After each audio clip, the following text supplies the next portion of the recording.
minute. That's fine. I'm just going to make a quick phone call, yeah?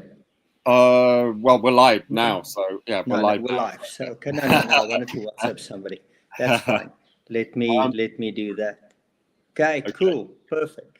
So, hello everybody, wherever you are in the world. Good afternoon, good evening, good morning if you're in the States. I'm here today with Willem Gauss, and I'll introduce him in a second. I just want to make sure that if you enjoy this session, make sure you click on the like button, tell people about these videos as they get recorded, and subscribe to the YouTube channel and other platforms, and make comments, ask questions, get involved with this half-an-hour conversation. So, without further ado, hello, Willem, and thank you for agreeing to do this talk. So, thank you for having me, Christopher. It really means a lot to me. You know that not a lot of people pay attention to the southern tip of Africa. So, thank you for having me. Yeah, well, we had a conversation at a kind of networking thing a few months ago, and we kind of connected. And I think what you've got to say will be really interesting to the people in the audience. So, without further ado, maybe if you could just do a brief introduction about what you do, and then we'll get into the conversation. Okay, perfect. Thank you for that, man. So I'm Willem Gauss, the founder of The Human Entrepreneur. I'm an entrepreneurial literacy expert because I view entrepreneurship as a learnable skill, and I make entrepreneurship accessible, teaching it to schools, universities, communities, and even in corporates, getting people in corporates to think like entrepreneurs. And our core thing that we've done here in Africa is we developed a recipe for job creation. So I go into shanty towns, I will take an unemployed person, get them to start a profitable business in just 5 weeks without external funding, any industry, sector, or business type, and we can do it at scale. So that's who I am, and I've been an entrepreneur for 25 years. I have experience in manufacturing, 28 years in online, and even won awards in the creative industry. Okay, well, we'll get into the detail of that throughout the conversation. Thank you, sir. But thank you for that brief overview. So our topic today is finding it, the missing link in entrepreneurial development, why businesses fail and why we shouldn't care about it. So to start off, let's look at sort of understanding business failure. And what you think, especially in the African context, what the most common reasons for failure is, and how you kind of help people avoid the pitfalls. Okay, that's a very good question. You know what? All businesses fail eventually, so I'm quite fine with that. Biggest thing, especially with new entrepreneurs, is that they have this great idea that's great in their life, and they build something that nobody wants. That's the number one thing. Number two is the failure to actually just get customers, and again that leans, as I could see, into the entrepreneur. So the first one, they drunk on opportunity, not reality. The second one, as well, that's the entrepreneur's fault, because everybody's screaming, I need access to market. No, you need access to action. So they're not doing the work to get the customers in. So that for me is the biggest thing. And then number three is also people buying the bus, and that's the wrong thing. So I always tell the story that if I start a tour bus company or a tourist company, most people buy the bus and then they try to find tourists. They're like, no. That's risky and expensive. Find the tourists that can fill a bus, hide the bus, take them, come back. And if you can consistently fill the bus, then you might consider buying the bus. So building the wrong thing, getting drunk on that, not doing the work, and buying the bus is the biggest thing I see. So do you find that that's consistent across all the different places that you work? Because you were telling me that you've been working in Pakistan, for example, and so is it like a universal thing that you find? It's a human thing. It's a human thing. It's you know what, it's universal all around the world. Wherever Okay. I speak to people, we face the same issues. And do you find there's any difference at all in the African context, particularly in South Africa, or do you think, I mean, are there any special criteria in South Africa, or do you think it's just a general thing everywhere? It's just a general thing everywhere. There are certain nuances between the cultures and what people aim for and try to achieve as an entrepreneur, which is not always the same, but the Yeah. mistakes remain the same. Okay. That I found. So we've got quite a provocative title, so that we shouldn't care about business failure. So let's rethink that. And why do you think we shouldn't really worry about failing? Okay, so I was invited by UNESCO to go and speak at their 10th annual meeting on entrepreneurship education last month in Uzbekistan. And I've been speaking at conferences now for many years. And even on Friday night, as well, I was at the the Presidential SMME Awards, and I see the same problem time and time again.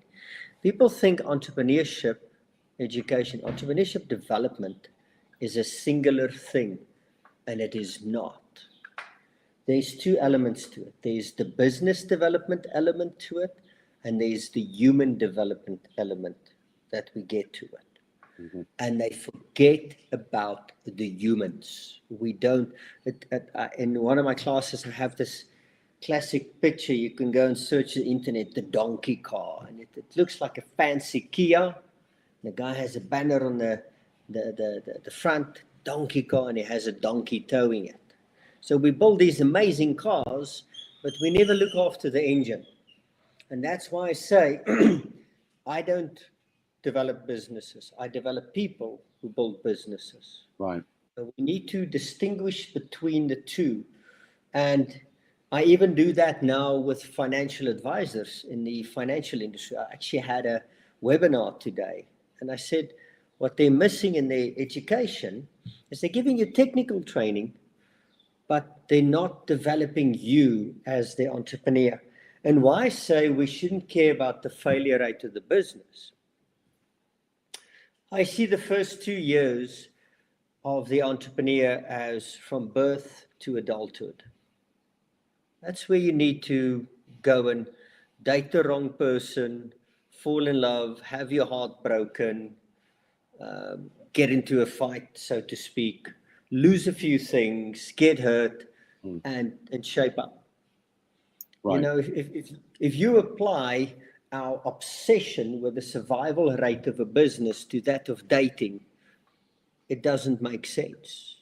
Right. Because when you and I go on a date with a person, we should hit it off immediately and stick with it for 2 years. Otherwise, I suck. Like, maybe they're crazy. Maybe they have a weird family. Maybe they smell funny. I don't know. I don't want to be with that person. And the same thing there. Don't be with a business that tortures you, kills your soul. Get rid of it. Get another one. We do the same in dating. Just get another girlfriend or boyfriend. There's always another business. Okay. So in terms of the missing link, you've been talking about this the human side of things, but in your description for this session, for this podcast, you mentioned that 50% of the entrepreneurial development equation is missing, which is this human element. So it's the human element. So how do you teach that, or is it simply that you're coaching people to bring out, you know, their true selves? That's a very good question, and I'm glad you're asking that. Coaching doesn't solve that, because I found, you know, I coach and mentor on many programs, and what I found is they coach for the business. They don't coach for the human being. Right. And my work moves past the typical pedagogy. We go to utagogy, andragogy, and utagogy. We play on an ontological level. So it's about shifting the being of the person. Because your business and its success is a manifestation of your thinking and action taking. So if your business is stinking, it's a result of stinking thinking. Now, giving me new processes to put in while running on my broken operating system, I will destroy that again. So it's about shifting that person's being, but also shifting them from other directed to self-directed, and bringing that self-awareness of, where am I holding the business back? Where should I go? Because your business can only grow as big as you're thinking. Right. And if you remain that big, and that's why you show the person, like I say to the people that I train in these shanty towns, I'm not the magic. I'm just going to show you parts of you that you never thought existed. Right. And people see, and that's why I see entrepreneurship as a learnable skill. Anybody can do that. Right. Okay. So in terms of practical steps for these people, if you were doing a workshop with people, what would that look like? To start with, and maybe give an overview of how you work with people. That's a very good question. So, number one is how I frame you and the business. If you look at the typical startup industry, put the business first. I'm like, nope. No. Without customers, my business won't run. Without me, it won't exist. I am the most important customer. So I preach to people, you have to have a co-creational relationship between the business, the customer, and the business owner. They need to serve each other. And if I take too much out of it, the customers will leave, the business will die. If the customer takes too much out of it, so there needs to be a balanced relationship with that. So your business is there to serve you as much as it is to serve the customer. Okay. Number two is about breeding a self-awareness. Interesting that the most difficult question in the world that I found is, what do you want? People can't answer that. They're like, oh, that's simple. I want customers. I want this. We're like, no. What do you want? Because you have to understand the business is there to grow you and you to grow the business. You have to work together on that one. But if you treat it like the run to the litter, nothing's going to happen. So become aware of where you want to go and where the business needs to help you get there. Because business is actually a platform for personal development and self-exploration. Your business grows as you grow. And if you don't grow, the business does not grow. Right. And when people say, at least you learn from your mistakes, no, don't believe that. Learning is a choice. How many of us have had a friend who said, why do I always end up with these horrible dates? Hang on, let's look at the common denominator. What lesson have you not learned? And you can see learning is not the built-in thing for humans. And it's what we do then is we breed that self-awareness to go, okay, why am I not learning this? What's standing in my way? So we help people to become aware of themselves and how they stand in their own way of their own success and the business's success. So we teach them to become self-aware, self-analytical, as well as self-error correcting. Okay, well, thank you. So it's tough. It's not easy. It's tough work. And you lose friends along the way because you change as a person. Yes, that's so in terms of people who have decided that they want to be entrepreneurs and launch a business, what kind of mindset and what kind of personal qualities do you think are needed for somebody to succeed as a startup or as a within a business situation? Two things. I'm glad you used the word mindset. I have a growth mindset and a fixed mindset. Now, ask people what it means. And you're like, simple. On the one end, growth mindset, I try new things. Fixed mindset, I don't try new things. It's as simple as that. So if you don't consistently try new things, it's not going to happen. But the most important thing that I believe entrepreneurs need, and anybody can learn this, is the resourcefulness. Mm. People are simply not resourceful anymore. To explain it in a simple way, have you ever seen a child take a box of Lego and then look at the adult and go like, hi, where are the instructions? No. They take it and they build, it's a plane, it's a spaceship, it's a house. But as adults, we look at everything we have and go like, hi, Christopher, where are the instructions? And it seems we lose that resourcefulness completely. So you Right. need to find a Lego playing child again. Okay. So do you help people rediscover that? Is that Oh, part of what? absolutely. Yeah. Absolutely. And we have a framework that we use that I can put a 55-year-old guy who still owns a BlackBerry with a 21-year-old graphic designer, a stay-at-home mom, and a lawyer, and they can create stuff together. Okay. And they become very resourceful and try new things. And that's what we wake people up to. Okay, that sounds good. So you're working Thank in you. groups as well as individuals by the sounds of it. So Oh, absolutely. So my training that I do in developing economies is built for scale. So I can deliver hundreds, even thousands of these micro entrepreneurs per month. But even in the coaching sector, like my one coachee in Europe said, you're the 0 to 1 guy. You get the guy ready to be that super entrepreneur. yeah, And it doesn't matter if you, and don't think it's in the startup space.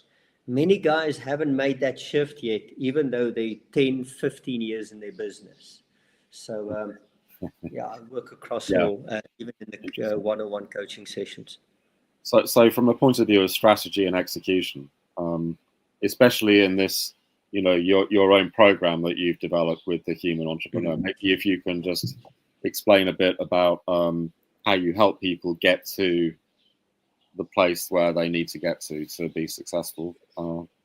Yeah, thank you very much for that. So in shanty towns, we do a 5-week program. It starts with 2 days of theory. And first of all, I wake you up to yourself, and then I show you innovation and opportunity acceleration. And then we go into 4 weeks of practical, where you have to build a business with customers, revenues, and profits. And most people will start and kill 2 or 3 businesses because the nice thing is you don't have time to fall in love with it. Right. And that's a great thing. And they don't come to class a lot. 3 hours twice a week.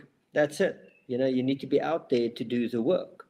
And nobody complains about access to market because they do the work. And they go and find stuff, and they will test a business idea over a 2-day period, come back and say it failed. How do you know? It didn't make me money. Cool. What are you doing now? Right. And the same that I do with financial advice. We should make it a 13-week program, but over 13 weeks, I make it 27 micro adjustments to you over 3 sales cycles. So Okay, it's a very adaptable program. So these, when you say you're working in shanty towns and stuff, this is an in-person event. Absolutely. Yeah. I prefer B2B training, belly to belly, because in an online environment, you can't have that brainstorming class participation in that as well. And the one thing I love is I can smell if you're lying to me. That sounds quite scary. Well, you know what? I've had guys in my class start and then some lady in the back and go like, with quite a few explicit words like, he's not telling the truth, and the rest of the class will come, yeah, we saw him there. And then he goes like, I'm sorry. I'm like, so why you lied to me? Let's move forward. Because you're holding yourself back. I'm not angry at you. You're sabotaging yourself. So do you find most people stick with the program, or do you have like people dropping out, or You will always have some level of drop-off. I think if you don't, you're not pushing the boundaries enough. If you have too much, you are pushing people into a very uncomfortable space. So it's about you have to have a certain level of drop-off. In the shanty towns, we start in the theory with 75 people and then only take 45 people into the theory, because about 20 of them are just there for lunch and then they never come back. Oh, right. Okay. Yeah, you know what, it's a poor country and it's not nice places that we work in. But in the corporate space, you still have drop-off, but some people actually come back and stick to it. But you have to have that, I believe. So how do your students, how do they learn? Are they learning from failure all the time? How are you making them more resilient? That's a very good question. So you have to go during the practical, go and practice this stuff. If you come back and you didn't do the work, don't come back to class. You're done, finished. Right. But if you do the work and you fail, we celebrate, and we unpack it and go, okay, cool, what are you doing next? How are you doing this? And one thing that I found in these groups that I work, people start advising each other and leaning on each other. And I remember the one guy said, my business failed. I said, what are you going to do now? He said, that guy has a good business. I'm going to copy that. And the other guy went like, you do that. I'll help you. Got some contacts, because they're in two different sectors that they don't compete with each other. Yeah. And that for me is beautiful that I see. Well, but even if there is competition, that's actually quite a good thing. Because, I mean, people have got different personalities and they vibe with different people. Completely different. Yeah. You know what? Competition is a good thing, and it gets people to share ideas. But the resilience, the best way to do that is to expose people to that. And go like, I'll try again. Although we're hard and tough on people, we're just as empathic and supportive. If you struggle and you fall down, I will be there and I will help you up and go like, I know there's more in you. And I've seen great things in you. You can do it. And we build them up again. So taking that a bit further, what kind of support systems do you help people with, and what kind of resources do you lead them to and navigate them to? Very interesting question. Nothing. So after our intervention, no mentorship, no coaching, no support. The budgets and people that pay us to do the work, because it's a non-profit on that side, the financial advisor is in my for-profit, it doesn't allow for it. But the one thing that I found, because we only measure them 6 months afterwards, because to get hold of them afterwards is very difficult, because in the informal economy, we found that a lot of people will have a lot of failed businesses, but that they simply start another one and another one and another one. And some so you're teaching them the process, and another business. So for me, we should more focus on the survivability of the entrepreneur than the business itself. That's what we're missing. No. So that's essentially why you're focusing on the people, the human side of it. No, because that's how we awaken the potential in that massive continent. I mean, I spoke to a guy today. By 2030, 42% of the world's youth will be in Africa. Wow. That's massive. And it's not about starting businesses. It's about developing that 42% of the world's youth to start businesses. That's a different discussion. Yeah, so it's the old thing about teaching people how to fish, isn't it, rather than feeding them the fish. I'm glad you're saying that. At the top of the company brochure, we say, we don't teach people to fish, we make fishermen. Right, yeah. And that's the great thing about our work is we get people to actually take action. So many incubators just run hackathons and pitch contests, and it leads to absolutely nothing. Zero. This, like somebody commented, one of the university professors in Uzbekistan, he has real outputs: money, sustainability, employment, local economic growth, poverty alleviation, and you just took 3,000 people through a hackathon, and what did you achieve? And that's what we need to look at. It's not that I say we should stop, but imagine we plug my entrepreneurs into that hackathon. Now they will go like this. Sure. Well, so just another couple of questions. We're coming towards the end. What would you say are the challenges that are unique to entrepreneurs and founders? They're faced on two levels. There's a lot of attention on entrepreneurship development, and there's a lot of support structures, and that causes problems because they make it too easy. And you have to, it's like mama bird needs to kick the baby bird out. You know, we need to look at that. Also, we need to keep people accountable. If you say you're going to do something and you're going to start this, do the work. So I think sometimes we mollycoddle people too nicely, like, oh, it's okay. No, hang on. You made a promise to yourself, number one, and then a promise to me.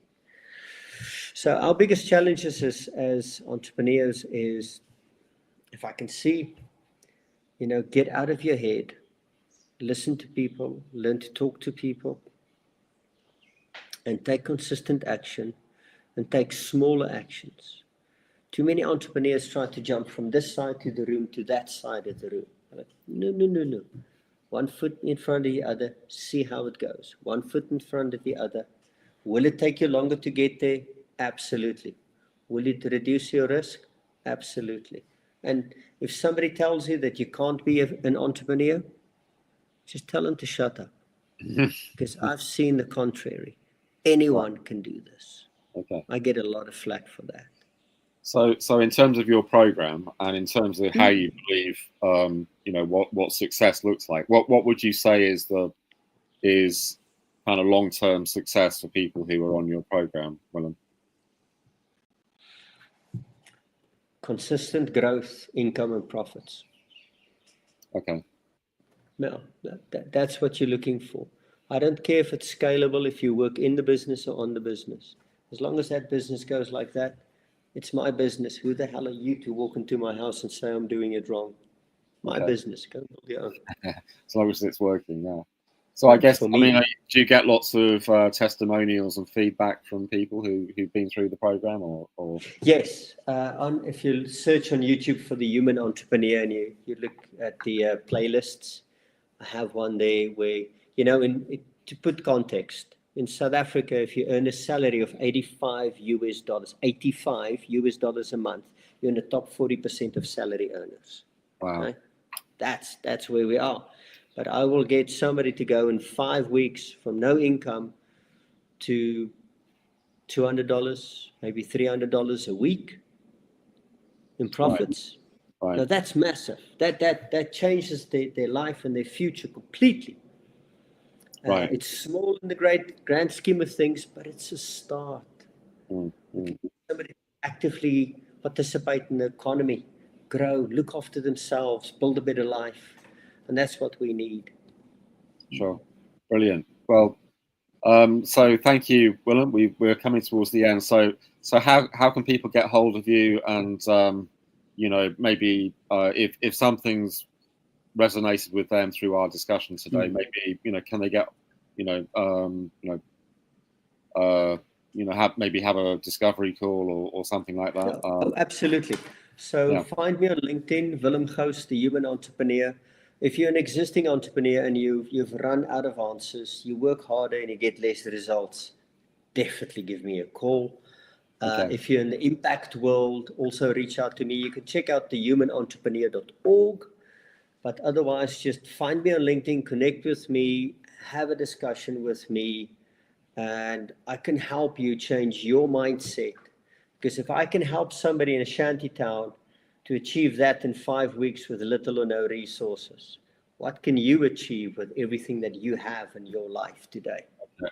And you mentioned the YouTube channel. Is that simply the Human Entrepreneur as well? Or? The Human Entrepreneur. You just search for that, and you'll see some videos there of some other video clips that are there. But click on the playlist, and you'll see all the testimonials there, especially the guys that say, we shouldn't give funding to entrepreneurs. No. Okay, well, thank you so much, Willem. Just before we go, just make sure if you've enjoyed this conversation, a reminder to click all the like buttons and share the videos with your friends. You'll be able to see a replay of our conversation immediately on LinkedIn, on Facebook, and on YouTube. And just thank you for coming. Future people, hope you enjoy the replay of the video. And once again, thank you, Willem, for being such a great guest. And we'll be in touch with you soon. Okay, thank you. Bye-bye. Thank you, Christopher. Bye-bye, everyone.